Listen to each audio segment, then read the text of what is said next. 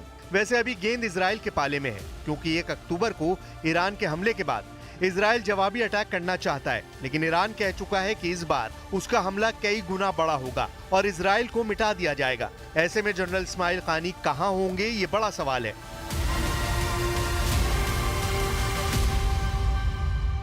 Quds force के deputy commander ने दावा किया है कि इस्माइल कानी को लेकर अफवाह फैलाई जा रही है। उनका दावा है कि इस्माइल कानी सुरक्षित है, एक्टिव है और फोर्स को कमांड कर रहे हैं। इस बात में कोई शक नहीं है कि अगर इस्माइल कानी सुरक्षित है और फोर्स को कमांड कर रहे हैं तो इजराइल भी उनकी निगहबानी कर रहा होगा। क्या जनरल इस्माइल कानी ईरान के मिसाइल कंट्रोल रूम में बैठे हैं और सुप्रीम लीडर खामेनेई से मिले बड़े ऑर्डर को अंजाम देने जा रहे हैं? क्या जनरल इस्माइल कानी के टारगेट पर हैं इजराइल के 6 बड़े शहर और ठिकाने? अगर ये सच है तो इजराइल पर खतरा बड़ा है। ईरान के टारगेट पर तेल अवीव है, यानी इजराइल की राजधानी और सबसे बड़ा शहर, हाइफा यानी इजराइल का सबसे बड़ा पोर्ट और आर्थिक राजधानी, नेवतिन जहां इजराइल का सबसे बड़ा और खुफिया एयरबेस है, दिमोना यहां है इजराइल का परमाणु रिएक्टर, और बाकी शहर हैं अशदोद और एश्केलॉन।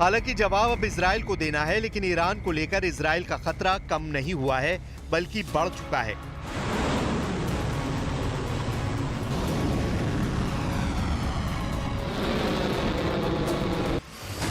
ये इजराइल के अखबार हारेट्स की खबर है। इजराइल के 130 सैनिकों ने लड़ने से इनकार कर दिया है। ये सैनिक चाहते हैं कि इजराइल की सरकार जल्दी से बंधकों की रिहाई को लेकर डील करे। बेंजामिन नेतन्याहू एक बार नहीं कई बार कह चुके हैं कि वो एक साथ 7 फ्रंट पर युद्ध लड़ रहे हैं। लेकिन एक ऐसा मोर्चा भी है जो नेतन्याहू के लिए मुश्किल का सबब बन सकता है। इजराइल की मीडिया में ऐसी खबरें छपी हैं जो नेतन्याहू को परेशान ही नहीं, काफी परेशान कर सकती हैं। जब इजराइल का ग्राउंड ऑपरेशन गजा के बाद लेबनान में भी शुरू हो चुका है, तब 130 सैनिकों की ऐसी डिमांड नेतन्याहू के लिए बड़ी मुसीबत शुरू कर सकती है। क्या ये इजराइल की सेना में बगावत कही जाएगी? लेबनान में मौजूद ये इजरायली सैनिक बहुत ज्यादा दबाव में है, क्योंकि लेबनान की मीडिया ने दावा किया है कि हिजबुल्लाह ने इजराइल के कम से कम 25 सैनिकों को मार डाला है, जबकि सैकड़ों घायल हैं। यही वजह है कि अब नेतन्याहू ने एक डिवीजन फोर्स यानी कम से कम 10,000 सैनिकों को दक्षिणी लेबनान के मोर्चे पर भेज दिया है। ऑपरेशन दिन रात जारी है। ऐसे में जब 130 सैनिक लड़ने से मना कर रहे हैं, तब इजराइल की सेना के अंदर क्या चल रहा है, इसका अंदाजा लगाया जा सकता है।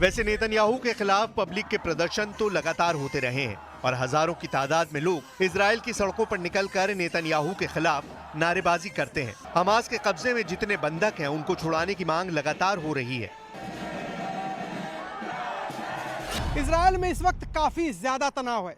एक तरफ लेबनान की तरफ से हिजबुल्लाह रॉकेट और मिसाइल अटैक कर रहा है, तो दूसरी तरफ ईरान भी लगातार धमकी दे रहा है।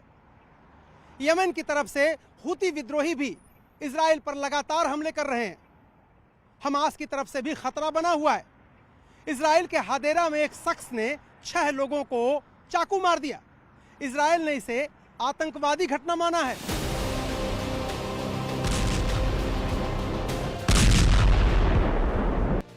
हादेरा में इस हमले ने पूरे इजराइल को हिलाकर रख दिया है।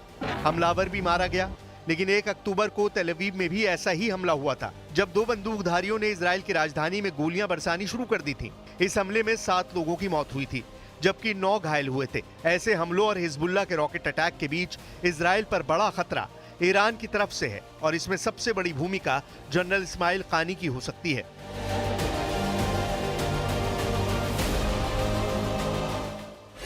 क्योंकि इस्माइल कानी के मारे जाने की खबर को ईरान ने खारिज कर दिया है, इसलिए कयास लगाए जा रहे हैं कि किसी बंकर या कंट्रोल रूम में बैठकर जनरल कानी को नए हमले की तैयारी करने के लिए कहा गया है। और इस वक्त उनकी उंगली भी उसी बटन पर है जिसे दबाकर 1 अक्टूबर को 200 मिसाइल इजराइल पर फायर की गई थी।